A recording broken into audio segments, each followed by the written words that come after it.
एक बार की बात है, एक शहर में गुमनाम गोलगप्पा सर्विस बहुत मशहूर हो रही थी।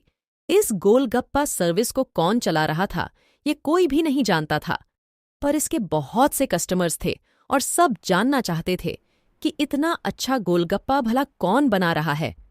जब भी कोई गोलगप्पे ऑर्डर करता, गोलगप्पे उसके घर के बाहर पहुंच जाते थे और ऑर्डर देने वाले डिलीवरी मैन को भी कोई नहीं देख पाता था। एक बार आशा, जिसका हाल ही में इसी शहर के एक मशहूर कॉलेज में एडमिशन हुआ था, आशा का दिमाग हमेशा उल्टी सीधी चीजों में लगा रहता था। आशा एक ब्लॉगर थी जिस पर वो हमेशा अजीबोगरीब रहस्यमयी चीजों और भूतिया जगहों के बारे में डाला करती थी। आशा को व्यूज भी बहुत मिलते थे।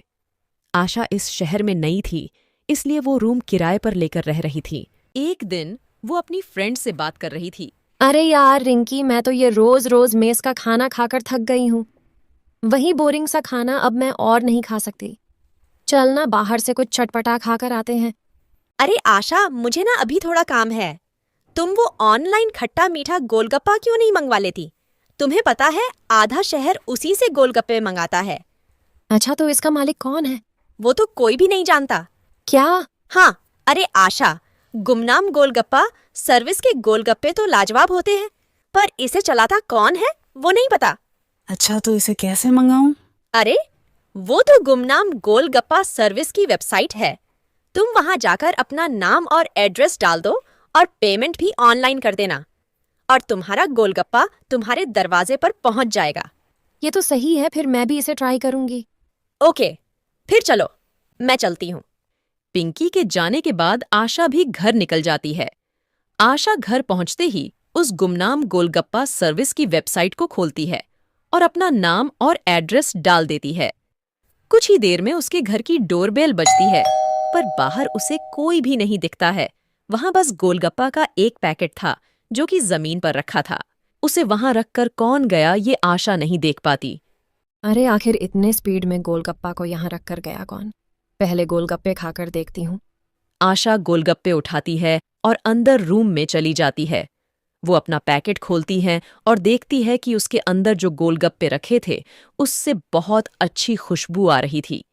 वो उसे खाती है और उसे गोलगप्पे बहुत पसंद आते हैं, पर खाने के बाद वो और भी ज्यादा हैरान हो जाती है और उसका ये जानने का मन करने लगता है कि आखिर ये गोलगप्पे बनाए किसने और इसे देने कौन आया था।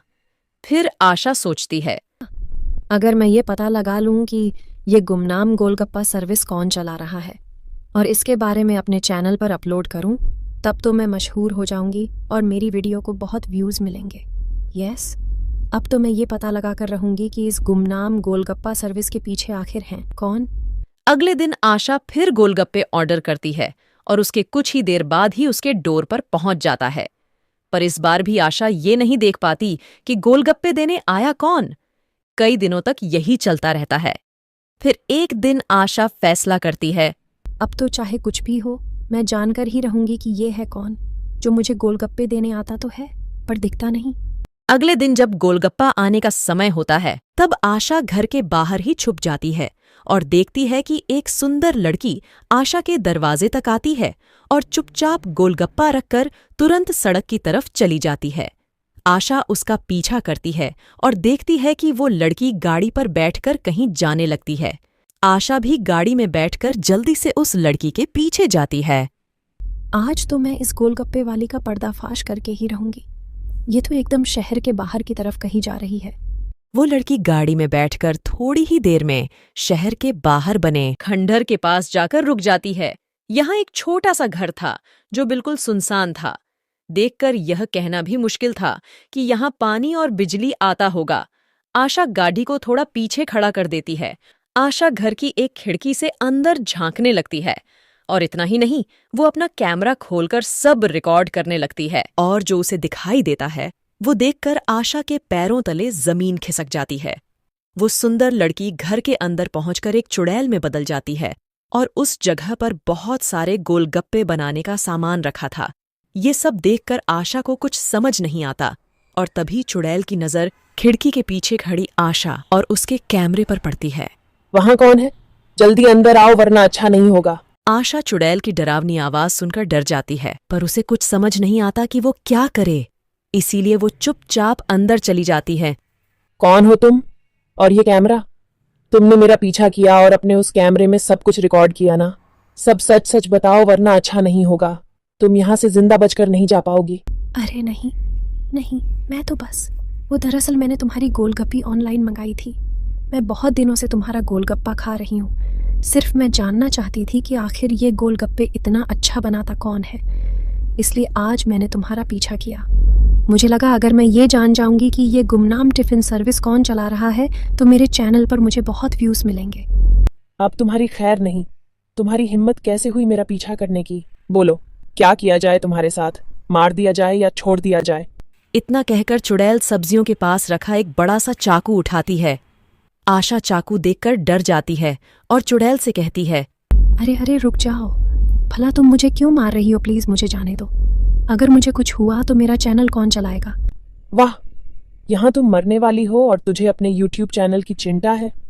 अगर तू यहाँ से बाहर चली गई तो सबको पता चल जाएगा कि ये गोलगप्पे एक चुड़ैल चला रही है और फिर कोई मुझसे गोलगप्पे नहीं लेगा। तभी उस घर में एक बच्चा आ जाता है। वो बच्चा स्कूल यूनिफॉर्म में था। आशा देखती है कि चुड़ैल के हाथ में चाकू था। आशा बच्चे को अंदर आता देखकर उससे कहती है, अरे बच्चे, तुम यहाँ क्या कर रहे हो? जाओ घर जाओ, वरना ये चुड़ैल तुम्हें भी मार देगी। बच्चा आशा की बात अनसुना कर देता है और जाकर चुड़ैल के गले लग जाता है। आशा ये सब देखकर दंग रह गई थी। क्या ये चुड़ैल तुम्हारी माँ है? मुझे तो कुछ भी समझ में नहीं आ रहा। हाँ, ये मेरा बेटा है। कुछ सालों पहले मेरी शादी हुई थी, पर मेरा पति मुझे बहुत मारता था। पहले मुझे लगता था कि बच्चा होने के बाद शायद वो मुझे मारना बंद कर दें, पर ऐसा नहीं हुआ। उसने मेरे बच्चे को भी मारना, पीटना शुरू कर दिया। वो खुद तो काम करता नहीं था और जब मैं काम करने की बात करती तो वो मुझे भी पिट देता। इसलिए मैंने फैसला किया कि मैं उसे डिवोर्स दे दूंगी। किसी तरह परिवार वालों की मदद से मैंने उसे डिवोर्स दे दिया और अपनी एक गोलगप्पा सर्विस शुरू की। पर मैं काम कर रही हूँ और खुश हूँ। ये जानकर जैसे उसका सुख चैन चला गया। उसने गुस्से में आकर मुझे और मेरे परिवार को मार डाला। मेरा बेटा उसे वक्त स्कूल में था, इसलिए बच गया और मैं चुड़ैल बन गई। अपने बेटे की चिंता की वजह से मैं इसे अपने इस खंडर घर में ले आई।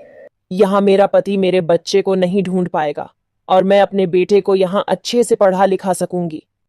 इसके लिए मुझे पैसे चाहिए थे, इसलिए मैंने गोलगप्पे बनाना फिर से शुरू किया। अगर सबको पता चल गया कि मैं एक चुड़ैल हूँ तो कोई मुझसे गोलगप्पे नहीं लेगा और फिर मेरा बच्चा अनपढ़ रह जाएगा। मैं सब समझ गई, तुम चिंता मत करो। मैं इसके बारे में किसी को नहीं बताऊंगी और तुम अपना गोलगप्पा होम सर्विस आसानी से चला सकती हो। मैं वो वीडियो डिलीट कर दूंगी। इसी तरह गुमनाम गोलगप्पा सर्विस हमेशा के लिए गुमनाम ही रहती है।